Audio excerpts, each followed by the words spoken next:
آخرای سال است، امسالم گذشت. خیلی ها تاختند، خیلی ها باختند، خیلی ها سوختند، خیلی ها ساختند، خیلی ها نفس کشیدند و خیلی ها از نفس افتادند. خیلی ها آمدند و خیلی ها رفتند. کسایی که آمدند شاید همیشه نمانند، ولی کسایی که رفتند بر همیشه رفتند.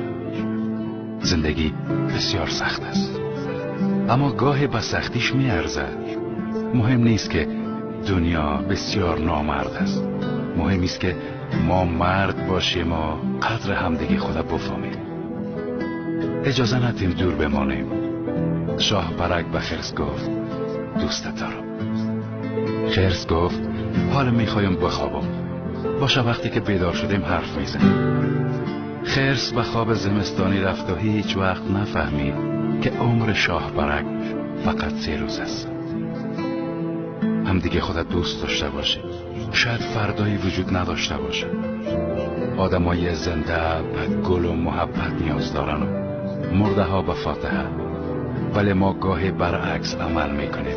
و مرده ها سر میزنیم و گل میبریم، ولی راحت فاتحه زنده ها را میخونیم.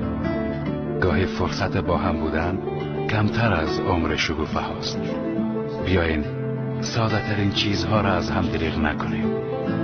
محبت. سال خوبی داشته باشین عزیزانم.